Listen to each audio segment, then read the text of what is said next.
Jemaat yang dikasihi Tuhan, Irene, salam sejahtera dalam Tuhan kita Yesus Kristus. Renungan kita saat ini fokus pada keluarga, yaitu bagaimana kita dapat membangun pernikahan yang sehat. Jemaat yang dikasihi Tuhan, bagaimana kehidupan pernikahan saudara saat ini? Apakah semuanya baik-baik saja? Atau saudara sedang menghadapi krisis dalam rumah tangga? Sangat penting bagi kita untuk secara rutin mengecek kesehatan hidup nikah kita, mengecek kesehatan hidup rumah tangga kita. Tentunya dimulai dari diri kita sendiri. Apakah kita baik-baik saja? Apakah kita sudah menjalankan tugas dan tanggung jawab kita sebagai suami atau sebagai istri dengan sebaik-baiknya? Perlu kita mengecek secara rutin. Kemudian dilanjutkan secara bersama-sama dengan pasangan untuk membicarakan bagaimana keadaan masing-masing, menilai bersama-sama hubungan yang terjalin selama ini, dan tentunya akan menilai keadaan hidup nikah berdasarkan terang firman Tuhan. Dan jika saudara membutuhkan nasihat secara khusus, kita bisa menjadwalkan pertemuan untuk sesi counseling. Jemaat yang dikasihi Tuhan, pada kesempatan ini, mari kita membaca di dalam surat Efesus pasal 5 ayat 22-33, ayat yang tidak asing lagi bagi kita, tetapi kita perlu terus membacanya secara berulang-ulang, memahaminya dan menerapkan dalam kehidupan nikah kita atau keluarga kita masing-masing. Baik, demikianlah firman Tuhan. Hai istri, tunduklah kepada suamimu seperti kepada Tuhan, karena suami adalah kepala istri, sama seperti Kristus adalah kepala jemaat. Dialah yang menyelamatkan tubuh. Karena itu, sebagaimana jemaat tunduk kepada Kristus, demikian jugalah istri kepada suami dalam segala sesuatu. Hai suami, kasihilah istrimu sebagaimana Kristus telah mengasihi jemaat dan telah menyerahkan dirinya baginya, untuk menguduskannya sesudah ia menyucikannya dengan memandikannya dengan air dan firman, supaya dengan demikian ia menempatkan jemaat di hadapannya dengan cemerlang tanpa cacat atau kerut atau yang serupa itu, tetapi supaya jemaat kudus dan tidak bercela. Demikian juga suami harus mengasihi istrinya sama seperti tubuhnya sendiri. Siapa yang mengasihi istrinya, mengasihi dirinya sendiri. Sebab tidak pernah orang membenci tubuhnya sendiri, tetapi mengasuhnya dan merawatinya, sama seperti Kristus terhadap jemaat. Karena kita adalah anggota tubuhnya. Sebab itu, laki-laki akan meninggalkan ayahnya dan ibunya dan bersatu dengan istrinya, sehingga keduanya itu menjadi satu daging. Rahasia ini besar, tetapi yang aku maksudkan ialah hubungan Kristus dan jemaat.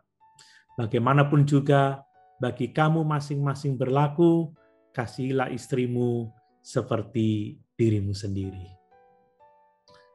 Jemaat yang dikasihi Tuhan, adalah kehendak Tuhan untuk memberkati setiap keluarga Kristen dengan kebahagiaan.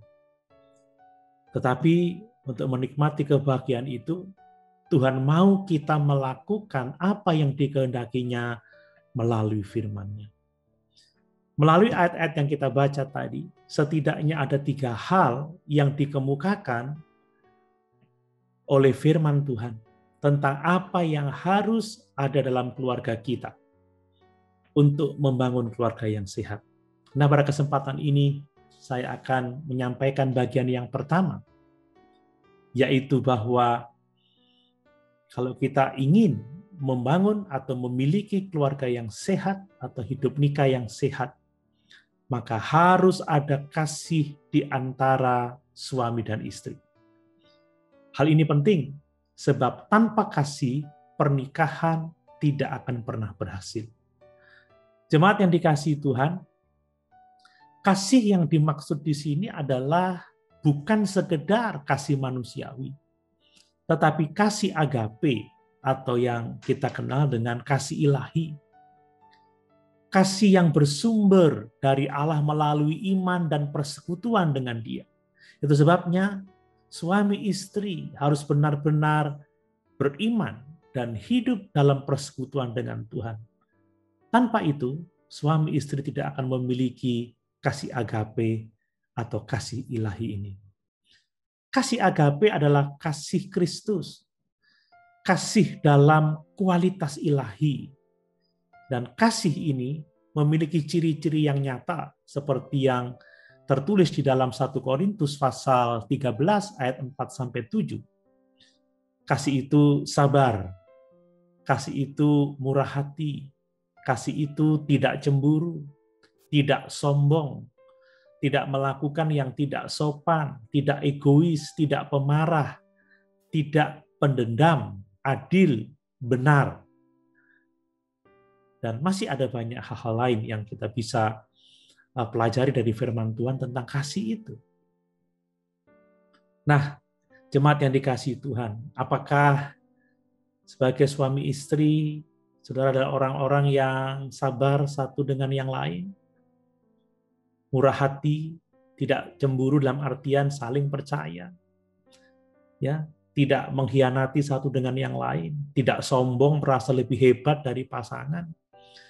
Tidak melakukan yang tidak sopan seperti menghina, mengejek, tidak menghargai istri karena mungkin ada kelemahan dan kekurangannya.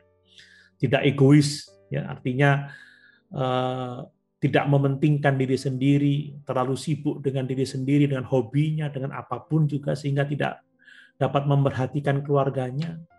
Kemudian tidak pemarah, tidak pendendam, bersikap adil dan benar. Dan tentunya jujur juga seorang akan yang lain. Jika kita memiliki kasih ilahi, kasih Kristus, maka kita memiliki apa yang kita butuhkan untuk membangun keluarga yang sehat. Nah, mari perhatikan bahwa suami itu harus mengasihi istrinya dengan kasih ilahi tentunya. Tadi kita sudah membaca bahwa suami harus mengasihi istrinya sebagaimana Kristus mengasihi jemaat. Ya, Kristus yang telah menyerahkan dirinya untuk jemaat, Kristus yang menguduskan jemaat, ya. Kristus yang menempatkan jemaat cemerlang tanpa cacat, tanpa kerut. Ya. Suami harus mengasihi seperti dia mengasihi dirinya sendiri. Sebab siapa yang mengasihi istrinya, itu mengasihi dirinya sendiri. Hai suami-suami, apakah engkau mengasihi istrimu dengan cara seperti yang Alkitab kehendaki? Atau apakah engkau hanya mengasihi diri sendiri? Apakah istrimu bahagia? Apakah keadaannya baik saat ini? Mari, kalau kita sungguh-sungguh ingin memiliki keluarga yang sehat, keluarga yang bahagia, kasihlah istrimu seperti Kristus mengasihi jemaat, dan kasihlah istrimu seperti engkau mengasihi dirimu sendiri. Kasih suami kepada istri harus sesuai dengan teladan kasih Kristus. Kasih Kristus itu sifatnya realistis, ya. Dia menerima jemaat apa adanya dengan segala kekurangannya, keberdosaannya. Dan untuk itu dia telah rela berkorban, mati di atas kayu salib untuk menghapus dosa-dosa manusia. Dan kemudian dia memiliki tujuan yang sangat mulia, menempatkan jemaat kudus, cemerlang, tanpa cacat, tanpa kerut, atau yang serupa itu. Dan kasih Kristus sangat intim, karena dikatakan dia adalah kepala dan kita adalah tubuhnya. Satu kedekatan yang sangat luar biasa, satu hubungan yang tidak dapat dipisahkan satu dengan yang lainnya. Suami harus realistis. Terima istrimu apa adanya, baik kelebihan maupun kekurangannya. Dan justru suami akan rela berkorban untuk kebaikan hidup pasangannya, untuk kesejahteraan pasangannya, dan memiliki tujuan yang mulia supaya istrinya bahagia, kehidupannya semakin baik dan sangat intim. Sebagaimana seseorang mengasihi tubuhnya sendiri, maka demikianlah seorang suami mengasihi istrinya, sangat intim, sangat dekat, tidak dapat dipisahkan satu dengan yang lain. Nah, jemaat yang dikasihi oleh Tuhan, seorang suami akan dapat mengasihi istrinya sesuai dengan kehendak Tuhan kalau suami itu tunduk kepada Kristus, hidup di dalam pimpinan Kristus. Dalam 1 Korintus pasal 11 ayat yang ketiga, Rasul Paulus menuliskan, "Tetapi aku mau supaya kamu mengetahui hal ini, yaitu kepala dari tiap laki-laki ialah Kristus, kepala dari perempuan ialah laki-laki, dan kepala dari Kristus ialah Allah." Jelas sekali bahwa kepala dari laki-laki ialah Kristus. Untuk dapat mengasihi istri seperti Kristus mengasihi jemaat, maka suami harus mengenal Kristus.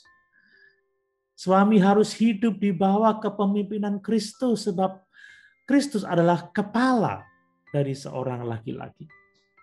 Suami harus terus tunduk kepada kepemimpinan Kristus untuk dapat memimpin rumah tangganya dengan benar. Jika suami tidak mengenal Kristus dan tidak tunduk pada Kristus, maka tidak mungkin dia dapat mengasihi istrinya seperti Kristus mengasihi jemaat. Nah, yang berikutnya, istri harus tunduk pada pimpinan suaminya. Dalam Efesus pasal 5 ayat 22 tadi kita sudah membaca, "Hai istri, tunduklah kepada suamimu seperti kepada Tuhan." Istri tunduk kepada suaminya seperti saat dia tunduk kepada Kristus, saat dia mengikuti Kristus. Nah, dalam setiap keputusan, istri harus mentaati suami. Kecuali jika suami tidak taat kepada Kristus dan membawa istrinya kepada dosa.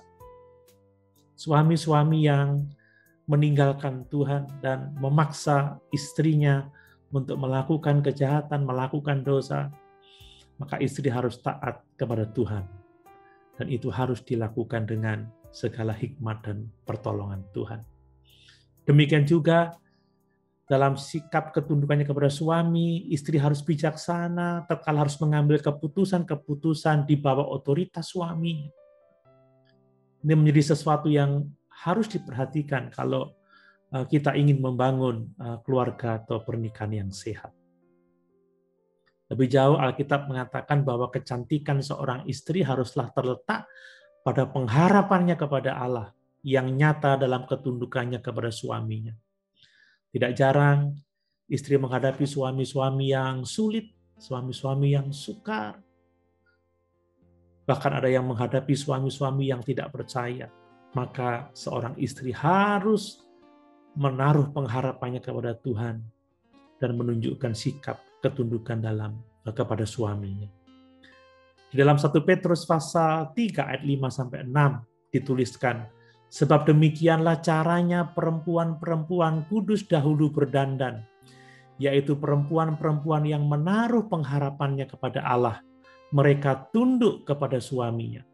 Sama seperti Sarah taat kepada Abraham dan menamai dia tuannya, dan kamu adalah anak-anaknya jika kamu berbuat baik dan tidak takut akan ancaman." Istri harus tunduk pada kepemimpinan Kristus agar dia dapat tunduk kepada suaminya. Istri harus tunduk terlebih dahulu kepada Tuhan, baru dia akan dapat tunduk kepada suaminya. Suami hanyalah representasi dari kepemimpinan Kristus. Ya, tidak peduli betapa rapuhnya representasi itu. Kadang kita melihat suami kita penuh dengan kekurangan, penuh dengan kesalahan, kelemahan. Namun demikian, istri harus belajar tunduk kepada suaminya. Dalam ketundukan kepada Kristus, dalam hubungan yang intim dengan Kristus, dalam mengasihi Kristus, maka istri akan dapat menemukan kekuatan untuk tunduk kepada suaminya. Hal ini terutama berlaku bagi istri-istri dengan suami yang tidak mengenal Tuhan, atau dengan suami yang menjauh dari Tuhan, atau dengan suami yang tidak percaya kepada Tuhan. Jemaat yang dikasihi Tuhan, yang berikutnya, suami istri harus mendidik anak-anaknya bersama-sama. Dalam Efesus pasal 6 ayat yang keempat, dan kamu bapak-bapak, janganlah bangkitkan amarah di dalam hati anak-anakmu, tetapi didiklah mereka di dalam ajaran dan nasihat Tuhan. Nasihat ini ditujukan kepada bapak-bapak, tentunya tidak terlepas dari istri-istri, dari ibu-ibu. Karena istri adalah penolong suami. Demikian sebaliknya, suami adalah penolong istri dengan memimpinnya sesuai dengan kehendak Tuhan. Maka pendidikan anak-anak itu adalah tanggung jawab bersama suami dan istri, bapak-bapak dan ibu-ibu. Kedua orang tua harus bekerja sama untuk mendidik anak-anak. Dan tidak boleh membuat anak-anak menjadi kecewa, bahkan marah karena kepemimpinan yang tidak sia dari orang tua mereka. Bagaimana di masa-masa sukar sekarang? Apakah suami istri bekerja bersama-sama untuk mendidik anak-anak, atau beban hanya diberikan kepada istri? Atau mungkin terjadi sebaliknya. Kalau mau pernikahan kita sehat, keluarga kita kuat, maka kedua orang tua harus bekerja bersama-sama untuk mendidik anak-anak mereka. Demikian juga orang tua harus menunjukkan kepemimpinan yang saleh seperti teladan Kristus. Orang tua harus mengajarkan firman kepada anak-anak dan memberi teladan sesuai dengan apa yang mereka ajarkan. Orang tua harus membawa anak-anak dalam hubungan yang lebih hari lebih dekat kepada Tuhan. Sekali lagi, pendidikan anak adalah tugas bersama suami istri, dan tentunya dalam kepemimpinan suami. Jemaat yang dikasihi Tuhan, bagaimana dengan hidup nikah saudara? Bagaimana dengan keluarga saudara? Mari kita bersama-sama mau membangun pernikahan kita, membangun rumah tangga kita masing-masing dengan kasih Kristus yang nyata dalam hubungan suami istri, yang nyata dalam hubungan orang tua anak. Puji Tuhan, kiranya Tuhan Yesus memberkati kita sekalian. Amin.